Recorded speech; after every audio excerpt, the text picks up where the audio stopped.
CNN Chile y 3xI presentan Pares Impares.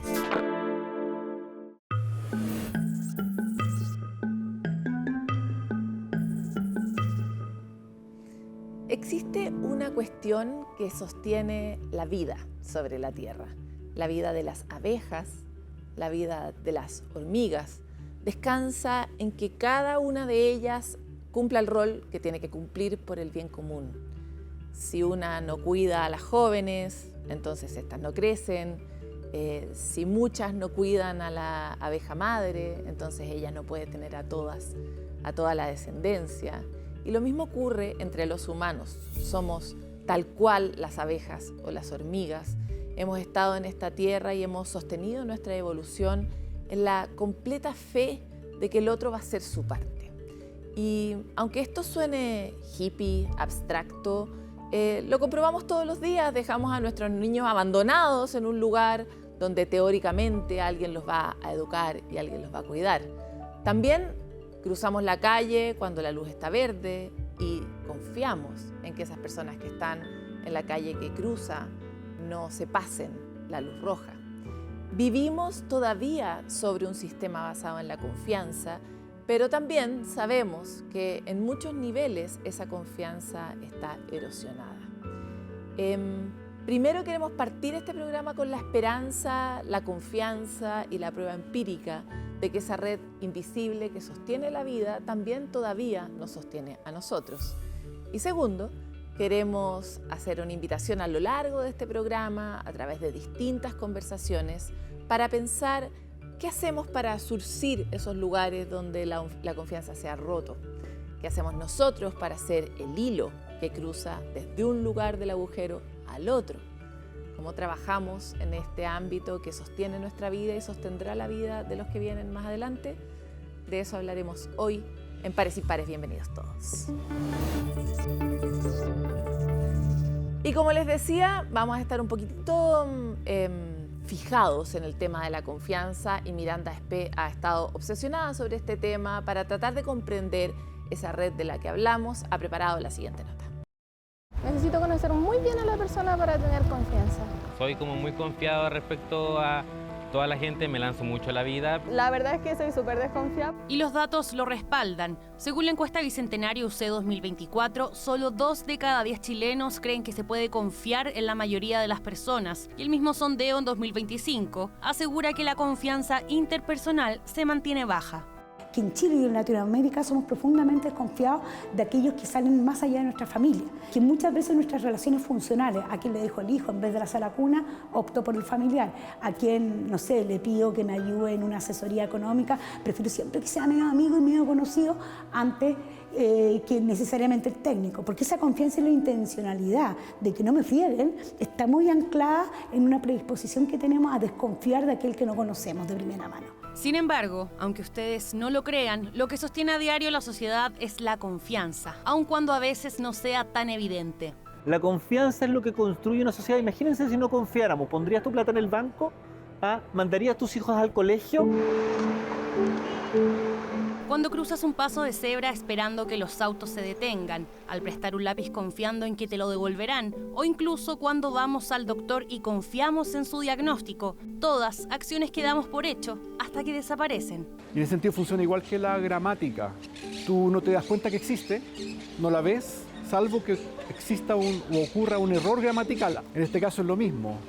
Habitamos en un mundo de confianza, de que las cosas funcionen, de que las personas se comportan como esperamos, salvo que alguien lo rompa. Y pese a que solemos creer que reina la desconfianza, hay ejemplos que muestran lo contrario.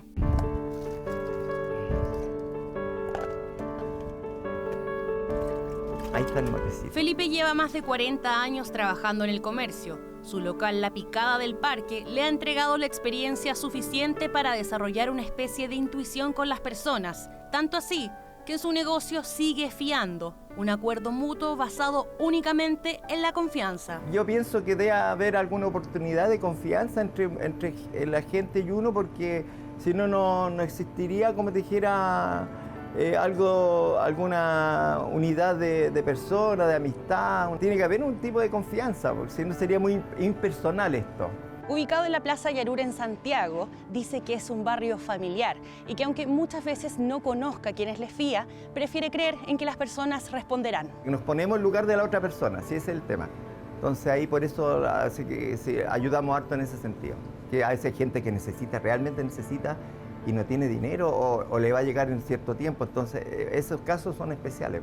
Y es que la confianza se basa en las expectativas. Y que si los podían esperar un poquito más, ningún problema, le dije yo, lo espero cuando usted quiera, porque la otra vez había venido y había pagado en la fecha exacta. Yo tiendo a tener una predisposición de creer en ti, a pesar que no me den las pruebas, por una expectativa que tengo con respecto a tu comportamiento. La confianza siempre es una apuesta al futuro, una apuesta a que la persona va a responder como él espera que responda.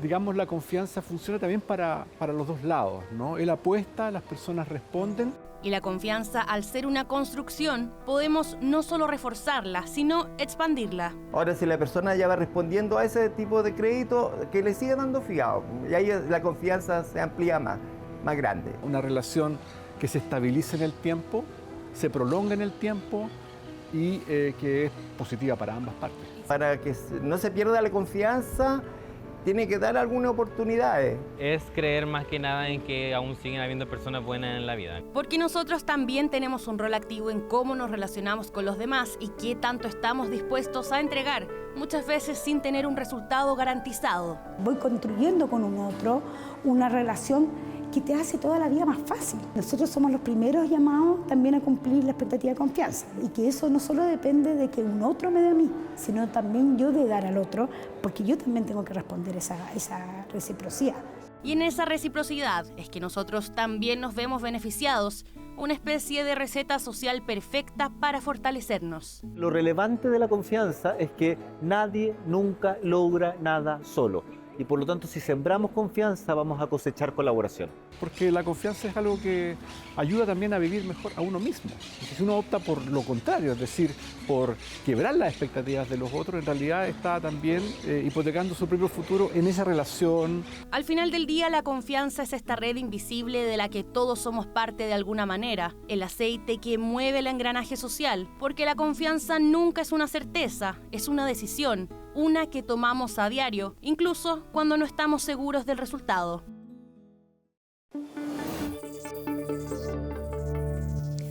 Todos hemos tenido un compañero de barrio al que le encanta hacer trabajos con un taladro justo el sábado a la hora de la siesta.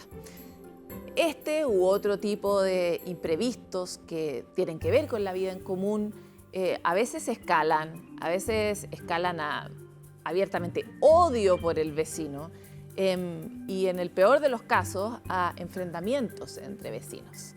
Pero mucho antes de llegar a lo peor, ¿podríamos tener alguna herramienta concreta, súper a la mano, institucional, que nos ayudara a resolver más rápido y mejor las cosas? Seguro que sí. Ese es el caso de la mediación que les contamos en la siguiente cápsula.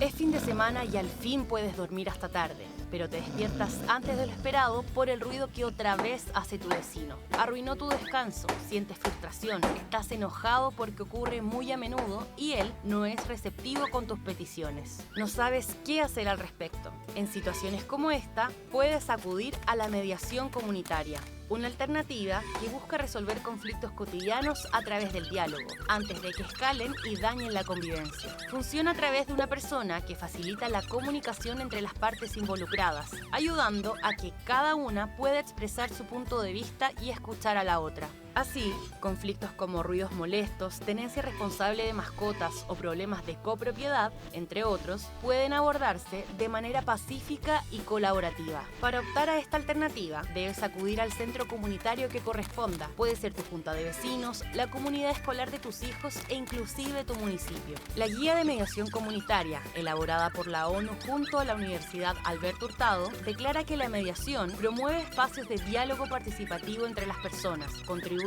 al manejo de los conflictos. Una oportunidad para mejorar la confianza y construir comunidades más seguras y felices.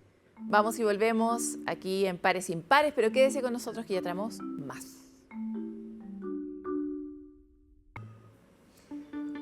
Hoy también queremos hablar de confianza, queremos hablar de dolor, queremos hablar de cómo uno restituye la confianza, cómo avanza en encontrar un camino que a veces te abre el dolor.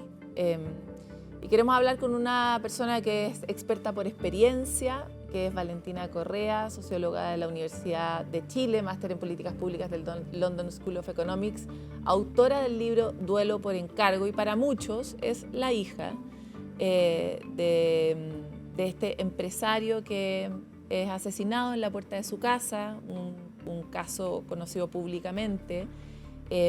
Pero por supuesto queremos presentarte con todos tus otros cargos, porque como tú misma has dicho, eso no es todo lo que eres mucho más que eso, y has hecho un recorrido a propósito de esta experiencia. Tantas ganas teníamos de tenerte, que muchas gracias por estar aquí en Pares Impares. Muchísimas gracias a ustedes por la invitación. Gracias, Paloma, de verdad. Voy a partir por esa historia porque me gustaría avanzar hacia ciertos mínimos comunes múltiplos que veo en tu historia. Y quisiera partir por comprender cómo ha sido la ruta, el recorrido que has hecho en todo este tiempo, desde el asesinato de tu padre hasta hoy, que además se cerró la gran causa que estaba detrás de ese asesinato por encargo, que era la toma del terreno de tu familia. Yo lo definiría que esto ha sido un proceso de oleajes, ¿no? Entonces ha tenido una ola que de repente te revuelca de un dolor que te inmoviliza, y de repente es un oleaje de una rabia que te moviliza, ¿no? Entonces ha sido un proceso que ha requerido de mucha compasión con uno mismo, de también sentir estas emociones que llegan a tu habitación sin pedir permiso, ¿no? Y habitan ahí, ¿no? La pena, el dolor, la rabia, la incomprensión, digamos. Para mí, en mi caso, porque los duelos son tan subjetivos, pienso que entre una misma experiencia, ¿no? O sea, la misma bala llegó a mi casa y cruzó la vida de mis hermanas y yo y mi mamá, y cada una lo vivió y se refugió y entiende y comprende el mundo de una manera distinta. Entonces, como primero ese anclaje de que este es mi duelo, es subjetivo, no lo puedo comparar, no vengo acá como a decir así se vive, porque yo sé que yo he hecho un trabajo muy consciente porque me preocupé, como en las primeras horas, yo te digo, sabía que esto iba a ser un gran trauma, cómo hacer que esto no me defina a propósito de tu introducción, y cómo hacer que no perder no quería volver una persona amarga, lo he dicho así de otras maneras. Entonces, permitir que todos esos oleajes habiten, digamos. Ahora, esta ha sido una historia, bueno, terrible, ¿no? Y la mayoría de las personas, cuando escuchamos esta historia, nos es muy fácil conectar, por un lado, con la rabia, por otro lado, con la pena profunda, negra, que además no se va de una manera definitiva de la vida de nadie que ha tenido una pérdida relevante en su vida. Pero algo que a mí me sorprendió muchas veces en tus entrevistas y en tus apariciones en público es que hay algo tuyo que siempre ha estado observando al otro, ¿no? Tú no has caído, por lo menos a escala personal, en poner, por ejemplo, a la gente que se tomó el terreno como unos villanos. Tampoco te has parado solamente desde el lugar de la pena o desde la rabia, has estado en un lugar profundamente compasivo. Y quisiera saber qué encontraste ahí, si fueron lugares desde el principio o los descubriste gracias a algo, y por qué te conectaste con esos sentimientos. Yo creo que viví de la manera que tú describes el proceso gracias a la infancia feliz que tuve, digamos. Tuve unos padres muy cercanos, con una fortaleza, con grandes vínculos socioafectivos, muy espirituales, con un gran sentido de la trascendencia. Entonces, cuando llega esta bala a mi vida, tenía mucho de dónde recurrir, digamos. Y me motivó mucho hacer esto una honra a mi papá. Entonces, el hacer el ejercicio, ¿cómo le gustaría a mi papá que yo viviera en esto? Y eso a mí me ordenó. Y después tiene que ver ya... ¿Te ordenó el amor que recibiste de chica? Me ordenó, totalmente me ordenó. Porque me dio también lo que yo le llamo como un marco comprensivo. Es decir, yo soy de las que cree de que una persona, todos podemos hacer muchas cosas al mismo tiempo. Entonces, podemos cometer errores o hasta ser malos en un contexto y en otro ser tremendamente benevolentes y bondadosos. Entonces, no quería que esto me polarizara y viera el mundo entre el blanco y el negro. Y eso fue un ejercicio como muy consciente de ir a dónde, a los mismos recursos que me habían dado, a las mismas lecturas que con mis papás habíamos como leído. Entonces, estaba ahí, estaba muy en la mano. Y sin eso yo creo que yo me sé como perdido, digamos. Mi papá, de entre las cosas que encontré un correo electrónico, cuando yo vivía fuera del país, le decía, no sé si quiero volver o no. Entonces mi papá me decía, cierra los ojos y siente si esto que estás haciendo te expande o te contrae, digamos. Y eso también me guió mucho, desde las millones de decisiones que tuve que tomar en estos años. Entonces, la infancia feliz y el revisar y el reconectarte con eso, para mí fue mi ordenamiento. Algo que ha sido muy lindo es que tú hablas de la infancia de los otros. Has hablado de las infancias de, por ejemplo, todos esos niños que están en las tomas. Y inevitablemente te conectaste con la dimensión de las infancias que no fueron como la tuya. Insisto, a mí de verdad me parece conmovedor la ruta y también me parece tan sabia, ¿no? Como cuando uno saca la cosa de uno y la pone afuera y entiende el dolor como una cuestión más holística, de pronto surgen grandes regalos. Entonces, me encantaría saber cómo has vuelto a mirar la infancia en Chile a propósito de esta experiencia y esta misma ruta que ha hecho tu alma. Desde antes de lo que nos ocurrió, yo ya tenía un foco en infancia, había trabajado en infancia y en estos factores más benevolentes, porque siempre hablamos de las adversidades, ¿no? Como que hace que una infancia sea feliz y específicamente yo viví unos años en Etiopía, en los famosos 1000 días, ¿no? Que tiene que ver desde la concepción, que la madre esté bien nutrida, de que tenga el espacio para vivir su embarazo y cómo eso te va a determinar, digamos. Y a mí eso, antes de responder la pregunta de cómo lo veo hoy en Chile, me dio cierto un marco comprensivo, es decir, yo soy quien soy por la genética que tengo, por la infancia que tuve, pero por el contexto político-social en el que viví y por tanto yo no sé cómo yo voy a ser reaccionado si con esta misma genética yo hubiese estado en otro contexto político, social, económico, digamos. Entonces, a propósito de hacer qué pasa con la vida del sicario, ¿no? Que lo he conversado en otros momentos, o con las personas que decidieron ayudarlo, ¿no? Antes de cometer el juicio y sin ánimo de justificarlo, sino que yo quiero como el comprender, ¿no? Porque comprender qué hizo que esa persona eligiera, ¿no? Porque al final debo reconocer que es una elección, ¿no? Porque tenéis las mismas personas que vivieron en el mismo contexto de vulnerabilidad y no eligieron el camino de la empresa de la muerte, digamos. ¿Qué pasa ahí? Y ahí de lo que uno se encuentra es el sentirte reconocido. O sea, hoy día los vemos a propósito de las infancias, ¿no? Cuando el fenómeno esto de, no sé, de las encerronas, de estos crímenes que son más bien en pandilla, cuando tú vas a buscar el relato de esos jóvenes, lo que te encuentras es el sentido de pertenencia.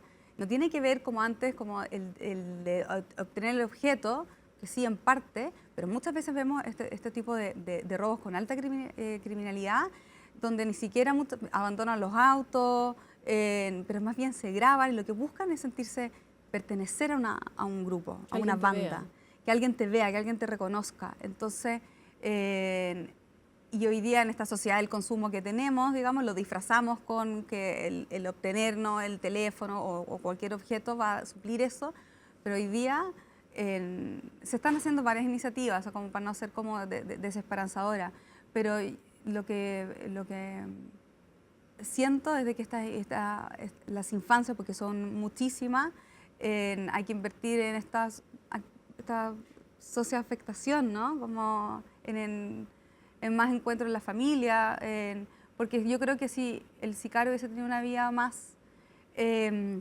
contenida, con más humanidad, probablemente no hubiese elegido la vida que eligió. Hay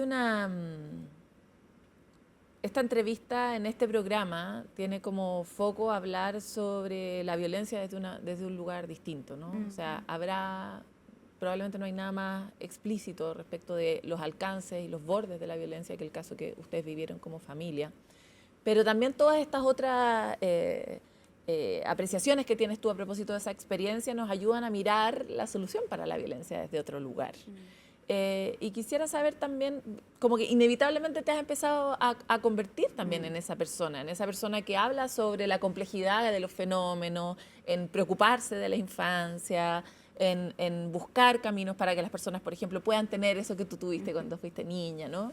Y en eso me gustaría ver cómo ves hoy día las posibilidades que tenemos de tejer estas cosas. Cuando dices, hay muchas cosas que se están haciendo, ¿en cuáles crees tú que podríamos dejar nuestra esperanza depositada? Yo sé que ante fenómenos complejos las soluciones son multifactoriales y hay que bajarla, eso es lo concreto. Cuando tú tienes una movilidad cotidiana muy alta, ¿no? Y la gente se desplaza 2 horas a ir al trabajo y ir a volver, ¿qué calidad de vida tiene esa persona para vincularse con sus hijos? Entonces, una política pública como la reducción, no sé, de las 40 horas va por ejemplo, en esa dirección. Cuando tienes a nivel, no sé, de gobiernos locales, que es la realidad que más me apasiona, que apoyan, ¿no?, a los sistemas educativos con más cultura, con más arte, con más teatro, donde los niños se pueden también, no sé, vincularse con sus emociones, tú también estás contribuyendo. La violencia, también para abordar este fenómeno creo que hay que ser realista, es decir, es parte inherente del ser humano. Y eso, pretender que lo vamos a hacer tendiente a cero, es mentirse. El hombre, cuando yo le preguntaba, me acuerdo a mi abogado, le decía, ¿pero por qué? ¿Pero por qué lo mató? Así como en la desesperación de los primeros días. Me acuerdo, me dijo, porque el hombre mata al hombre, me dijo. Porque el hombre asesina al hombre desde las cavernas.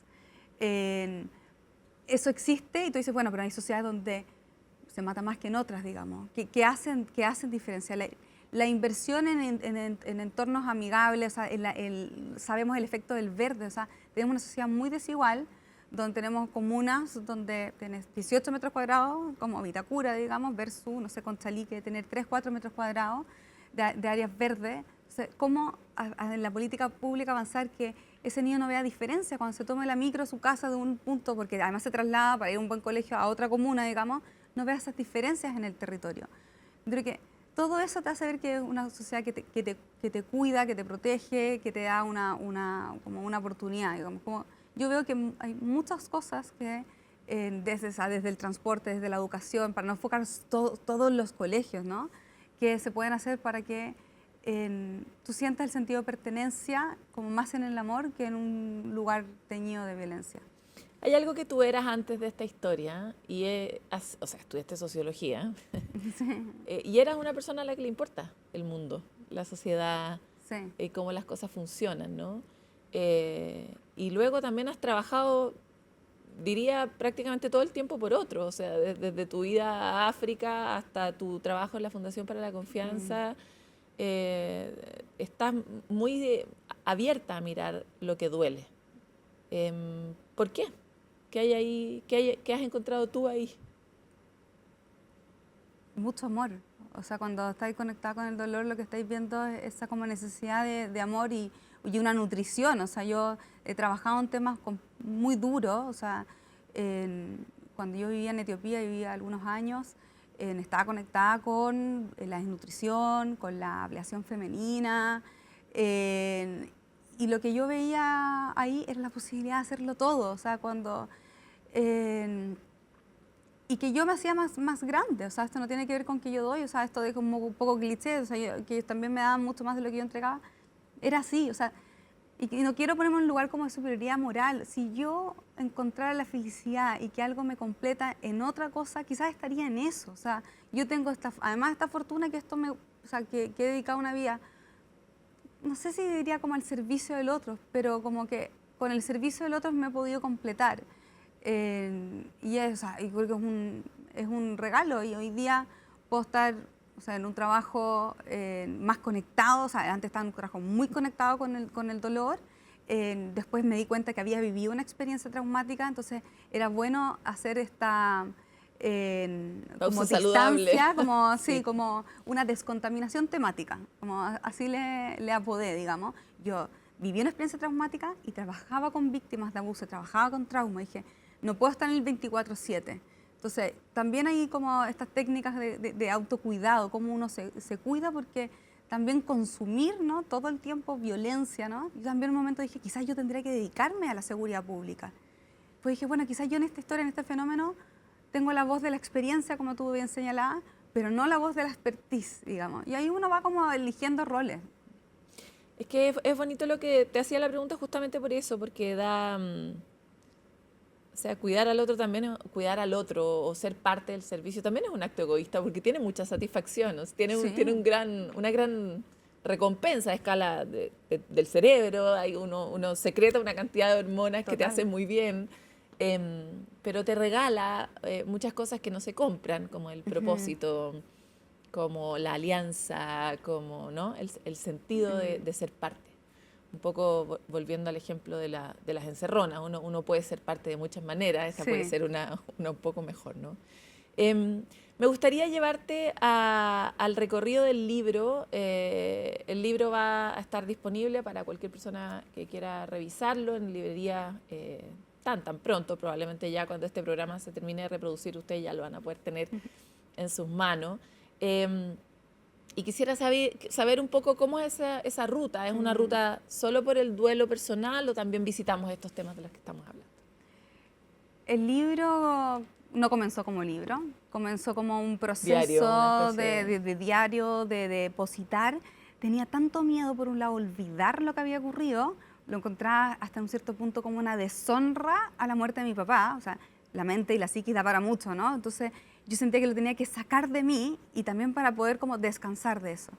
Y acuérdense que esto ocurrió en momentos de cuarentena, entonces había como bastante como soledad y había un estado, una hora media crepuscular, entre las 5 y las 6 de la mañana, donde la ciudad está descansando, el insomnio aparece y empecé como a escribir a mano, a veces escribía en el computador. Y yo viví este proceso en paralelo. Yo estudié sociología a mis 30 años, fue mi segunda carrera, y no quise dejarla, porque era como natural, yo ya tenía un trabajo, esto lo estaba haciendo un poco como por un deseo postergado, y era como natural, oye, abandona esto, porque ya tienes el juicio, en el fondo el trabajo, el duelo, y yo dije, no, porque los asesinos de mi papá ya me han quitado bastante, no quiero que me quiten este sueño. Entonces, a propósito de las lecturas que iba teniendo, ¿no?, fue como me permitió hacer un proceso reflexivo que lo fui plasmando en escritura. Y llegó un momento que dije, se lo mostré a alguien que le tenía, o sea, como mucha confianza, y le dije, mira, tengo esto, y me dijo, esto está muy interesante, como podría publicarse. Y dudé mucho, porque en el fondo es abrir una ventana de tu corazón, de tu intimidad. Es un libro que no es una crónica policial, no es un libro de autoayuda de cómo superar el duelo, es un libro testimonial, reflexivo, de cómo a mí la reflexión, porque yo quería comprender, como te digo, no justificar por qué pasan estos asesinatos, por qué el Estado reacciona de esta manera, porque yo sentía que con la bala, dentro de todas las cosas que rompió este hilo que conecta entre el individuo y el Estado, ¿no?, donde tú le depositas tu poder, el uso de la violencia a cambio de que él te proteja, y eso se rompió para mí. Entonces, la reflexión y la justicia fue mi manera de resurcir este hilo y decir como, ok, esto me ocurrió, esto me pasó, lo integro a mi vida, pero yo aún con eso puedo desarrollar una vida como plena y feliz. Y en eso la escritura a mí me ayudó mucho y termina en este libro. En el libro hay una parte en la que dice que de alguna forma toda esta experiencia te devolvió la vida. Sí. ¿Qué vida te devolvió? A mí que amo la vida. Me devolvió la certeza de que hay más personas buenas que malas. Me devolvió que la convicción de poder trabajar desde el lugar donde esté para que esto no ocurra directa o indirectamente. Me devolvió las ganas de la trascendencia, que en un momento dije, yo no quiero tener hijos, yo no quiero, esto se acaba acá, ¿para qué voy a traer a alguien a este mundo cruel, digamos? Entonces me volvió la esperanza y me permitió conectarme con una comunidad y con una tribu que sin ellas yo no estoy acá. ¿Es la tribu la salida? Es la tribu, no hay salida. No hay salida. Es la tribu la manera de poder integrar esta experiencia. Te acompaño por siempre, sigue siendo un oleaje, a veces duele más, a veces duele menos, pero somos personas, somos gregarios, necesitamos de esta comunidad. Acompañar, es poco lo que hablo en el libro también, acompañar a un ser doliente, o sea, a una persona que sufre, no es fácil. Tampoco por haber vivido esta experiencia uno genera una empatía con todo el mundo que ha vivido. Me pasaba, mucha gente me contactaba que vivía cosas absolutamente atroces sin ánimo de compararse, pero para mí era evidente mucho más, o sea, como gente que no obtiene justicia, que no sabe dónde está el cuerpo de sus seres, digamos. Yo no me volví en el fondo una experta en eso. Y la tribu, el poder como pimponear, iterar ideas, reflexiones, reír.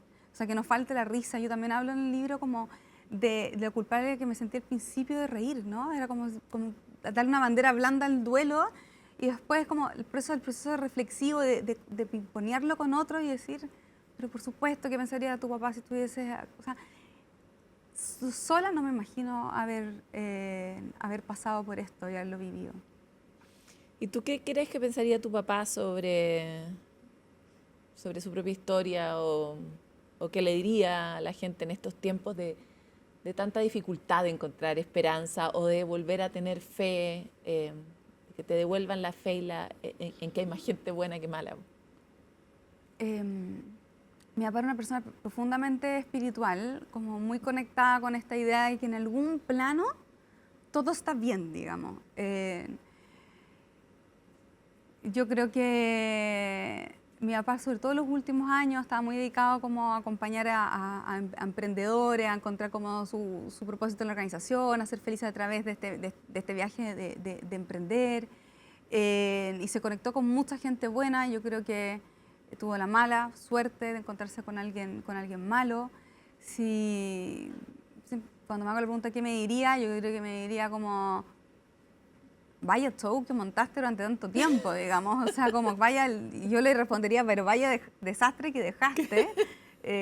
A propósito, por ejemplo, recuerdo esa imagen de cuando iban a un momento muy nervioso para mí, cuando se produjo el desalojo del terreno, algo que yo era una situación temida, buscada pero temida, ¿no? De cómo se iba a hacer ese desenlace. Yo no quería más sangre en ese terreno. Fue muy difícil para mí enfrentar la sangre del caso. Y cuando vi el operativo de... los carabineros arriba de los caballos, la PDI, Instituto de Derechos Humanos, o sea, había muchos más agentes del Estado que gente viviendo ahí. Yo me acuerdo de haber cerrado los ojos y haber dicho como, disculpa papá por haber puesto como tanto escándalo en esto, porque mi papá era una persona muy bajo perfil, que solamente buscaba la tranquilidad, se fueron a Viña buscando la tranquilidad y yo encontré dentro de todas las cosas un manifiesto donde él se describe y dijo como lo que más termina el manifiesto diciendo mi mayor miedo en la vida es que le pase algo a su mujer, a mi madre y a mis hijas, ¿no? Y termina pasándole a él, digamos, y digo, bueno, al menos no tuvo que vivir eso. No sé si responde muy bien la pregunta. No, tu papá seguro te diría que hiciste tremendo show, pero que también has sacado tremendas cosas y un regalo para todos. Es una muy linda forma de honrar su memoria, así que muchas gracias por hacerlo. La verdad es que yo creo que esto es un compartir con muchas víctimas. Cuando ya te pasa esto y no hay vuelta atrás, tú tienes una fuerza de que no quieres que esto vuelva a ocurrir. Y en mi caso, dejar un sicario suelto y a un mandante de sicario era que este dolor le volviera a ocurrir a la familia. Y eso moviliza mucho y eso es común a cualquier historia de víctimas que están ahí dando la pelea, cualquiera sea su caso. Muchas gracias por todo. Gracias a ti, Pati. Como ya saben, pueden ir al libro, conocer esta experiencia, pero nosotros los invitamos mucho a mirar estas soluciones complejas que a veces pueden sonarnos contradictorias respecto de cómo actuar, cómo reaccionar, cómo construir en torno a experiencias violentas que muchas personas están viviendo hoy, pero estamos necesitando esas tecnologías para poder resurcir los lugares que se han desatado, construir de nuevo confianza y creer que hay esperanza para todos y todas, que por eso seguimos aquí, ¿no? Vamos a una pausa y volvemos con más. Volvemos en Pares Impares con todas nuestras conversaciones y nuestra llamada a cambiar un poco la mirada, a pensar distinto, a ir a buscar donde habíamos olvidado que había mucho. Resulta que durante mucho tiempo hemos pensado, llegamos a instalar esta verdad de que los adultos sabemos más que los niños. Creemos haber avanzado mucho, tener mucha experiencia, pero también en ese proceso hay cosas que hemos perdido. Cuestiones centrales, la capacidad de jugar, a veces la capacidad de pensar diferente, incluso la capacidad de mirar las cuestiones con un poco de inocencia, porque eso revitaliza nuestra manera de vivir en el mundo. Por eso decidimos ir a hablar con expertos en estas materias, los niños, y decirles, bueno, si tienen algo que decirnos, ¿qué nos recomendarían? Y esto fue lo que nos contestaron. El consejo que le daría a los adultos es que trabajen muy bien en su trabajo para que lo pasen muy bien, haciendo diferentes cosas como historias, esas cosas así. Es que estuvieran más tiempo con los niños y que dejaran de trabajar. Que si a su hijo o a su hija le gusta algún deporte, que lo inculquen más para que también ellos se puedan divertir de otra manera que no sea con el celular. Que cuiden el planeta, que también no boten basura en la calle y que no desperdicien agua. Yo creo que a los adultos también les divierte hacer deportes o como ver tele en las casas. Para que los niños también se diviertan y no estén todo el rato con aparatos tecnológicos, que esa tampoco es la idea, porque al final igual se distraen mucho en eso. Y también a veces pierden tiempo y cuando pierden ese tiempo después con los hijos no pueden jugar más o compartir más con ellos. Es que es para estar con ellos, porque trabajan todo el día, jugar, regalonear, porque hay que aprovecharlo. Porque quizás que en un tiempo más si no cuiden el agua, ya no nos quedará agua en el planeta.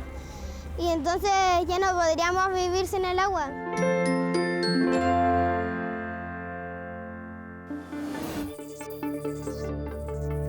Cuando hablamos de posibilidades de transformar la vida, muchas veces nos remitimos a ese rincón que ofrece la educación. Para muchas personas que no necesariamente nacen con recursos, con cultura general, con herramientas para poder desarrollarse y crecer, la educación es ese botón que cambia la vida.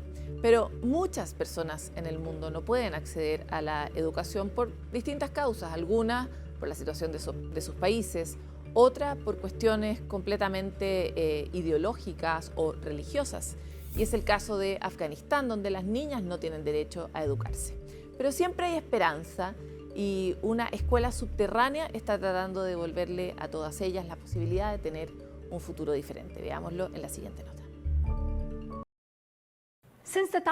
Desde que los talibanes tomaron el control del país en 2021, han controlado los tribunales, la policía y las instituciones públicas. Las niñas no pueden ir al colegio ni a la universidad. Las mujeres no pueden trabajar. Debemos llamar al régimen de Afganistán por su verdadero nombre: apartheid de género. Es la realidad que enfrentan hoy las mujeres en Afganistán, un país de más de 43 millones de habitantes que desde 2021 está bajo el control del régimen talibán. Sin reconocimiento internacional, el autodenominado Emirato Islámico ha impuesto más de 70 decretos que restringen los derechos de mujeres y niñas, entre ellos el acceso a la educación. Afganistán es hoy el único país del mundo donde se prohíbe a las mujeres asistir a la enseñanza secundaria y universitaria, una situación que ha sido ampliamente condenada por la comunidad internacional. Condenamos la persistente exclusión de las mujeres y las niñas de la vida pública, incluidas las restricciones al acceso a la educación, a la salud, al empleo, la libertad de circulación y la participación en la sociedad. Afganistán sigue siendo el único país del mundo donde se prohíbe a las niñas acceder a la educación secundaria y superior. Para entender este escenario hay que mirar para atrás, porque no siempre fue así. En 1919, las mujeres obtuvieron el derecho a voto inclusive un año antes de Estados Unidos, y desde los años 50 pudieron estudiar y trabajar. Todo cambió con décadas de conflicto. Tras la invasión soviética en 1979, llegó la primera toma de poder de los talibanes en los años 90, donde comenzaron las fuertes restricciones a las mujeres. Los talibanes salen de las escuelas coránicas para enfrentarse a la invasión soviética en los años 80. Y ahí tuvieron financiamiento de la CIA, de los Estados Unidos, y después, en los años 90, cuando ya evidentemente la Unión Soviética había salido de Afganistán y se terminó la Guerra Fría, Estados Unidos se retira de Afganistán y ellos empiezan una pugna por el poder y conquistan el poder a finales de los años 90, ¿ya? E imponen, ¿cierto?, una interpretación súper estricta, muy rigorista, muy literal de la ley coránica. Años más tarde, tras los atentados del 11 de septiembre de 2001 contra las Torres Gemelas, Estados Unidos intervino en Afganistán con el objetivo de desmantelar Al-Qaeda. Su presencia militar se extendió por más de 2 décadas, hasta su retiro definitivo durante la administración de Joe Biden. El retiro de las tropas estadounidenses en 2021 marca el regreso de los talibanes al poder y con ello un nuevo retroceso en derechos para mujeres, niñas y adolescentes. Ellos, si bien inicialmente proyectaron una imagen de un grupo renovado, que no era el mismo del año 96, mostrando incluso mujeres en noticiarios, mujeres con velo, pero noticiarios. Con el tiempo mostraron sus verdaderas intenciones, que es una interpretación radical, literalista de la Sharia, la ley islámica, que relega a las mujeres a un rol más que secundario, absolutamente marginada de cualquier atisbo de vida pública. Por lo tanto, todo lo que es la educación formal queda muy lejanas a ello. Pero en medio de un sombrío panorama siempre emerge un foco de esperanza. Frente a este escenario se han impulsado iniciativas fuera de la formalidad para permitir que las mujeres y las más de 2,2 millones de niñas puedan seguir recibiendo educación. Una de ellas son las escuelas subterráneas en Afganistán. Comenzó justo un mes después de que los talibanes regresaran al poder en 2021 para responder a una serie de decretos que comenzaron a implementar los talibanes. Entonces estas niñas continúan sus estudios en estas escuelas clandestinas. Tenemos escuelas en 8 provincias y bueno, en realidad fue una iniciativa de las propias maestras afganas y nosotros lo que hacemos es apoyarlas. Para que puedan tener los útiles cuando se tienen que cambiar de sitio. En casas de profesoras o familiares, entre 20 y 30 niñas se juntan todos los días para aprender ciencia, historia, matemáticas o arte. La idea es ayudar a familias sin internet y dar clases presenciales más completas que las del currículum oficial. Las aulas, aunque son pequeñas y están escondidas, cumplen una función enorme, porque están manteniendo vivo ese conocimiento en un momento en el que el sistema está intentando borrarlo. Son literalmente en la sala de una casa o en la casa que mueven todos los muebles, ¿no? Y entonces dan las clases allí, o en el sótano de un negocio o en la parte de atrás de un negocio. Y las niñas sí tienen que llegar, no pueden llegar todas a la vez. Nos ha pasado que en efecto vienen las autoridades y entonces tienen que quemar los libros, las maestras, antes de que ingresen efectivamente o destruirlos, ¿no?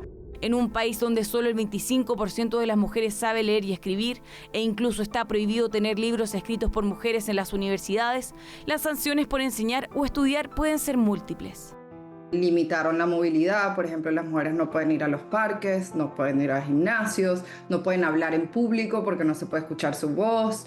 El hecho de que estas niñas y estas maestras estén desafiando un poco esa intención tiene repercusiones evidentemente legales, ¿no? De que pueden ir presas, pero también en Afganistán hoy en día cambiaron el código penal y es legal que le peguen a las mujeres y es legal que le peguen a las niñas.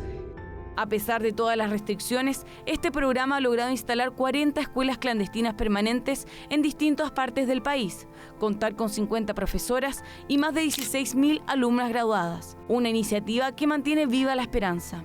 La astronomía es mi pasión. Estudio en secreto. Si los talibanes desaparecen dentro de 10 años, Volveré a la sala de clase y lo celebraré. Soñaba con estudiar Derecho, luego cerraron la escuela. Ahora aprendo donde puedo. No voy a esperar a que me den permiso. Quiero ser médico. Me sacaron de la escuela, así que estudié en línea desde casa. No voy a parar. Todas estas niñas creen que el conocimiento puede cambiar su vida en algún momento. O sea, ellas están haciendo esa apuesta. Muchas nos dicen que sienten que la escuela es el único sitio donde pueden hablar libremente, que ni siquiera pueden hablar libremente en sus casas y que lo único que las mantiene, digamos, día a día con la esperanza de algo mejor, de la posibilidad de algo mejor, es el hecho de que existen estas escuelas. Es la realidad de miles de niñas en Afganistán que hoy, escondidas en casas de maestras, acceden a la educación en la clandestinidad. Un escenario que contradice directamente el Objetivo de Desarrollo Sostenible de la ONU, que consagra este derecho como universal, que como bien definió la propia Malala, un niño, un maestro, un libro y un bolígrafo pueden cambiar el mundo.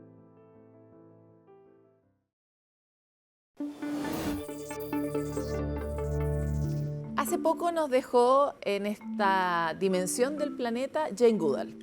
Jane Goodall es una famosa primatóloga, una mujer que literalmente entregó toda su vida, no solo a comprender mejor el mundo animal, sino también a devolverle la mano a la naturaleza en general con su ejemplo, fundando distintas organizaciones que permitieran avanzar con el cuidado de la naturaleza y la creación de comunidades. Y antes de morir ella dejó un mensaje muy concreto, y es que hay una confianza que no podemos perder.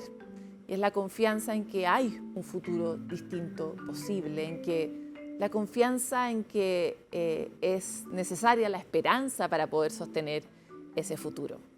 Queremos quedarnos con esa obligación, esa tarea que nos cae simplemente por estar vivos, de sostener la confianza y de sostener la esperanza para poder abrir el camino a otros que vengan atrás.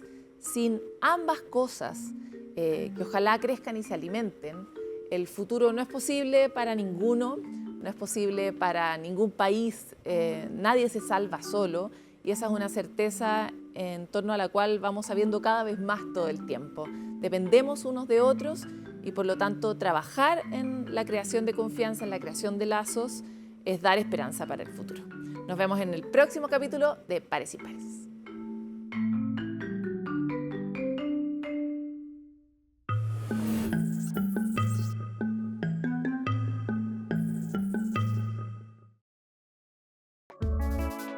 Pares Impares fue presentado por CNN Chile y 3xI.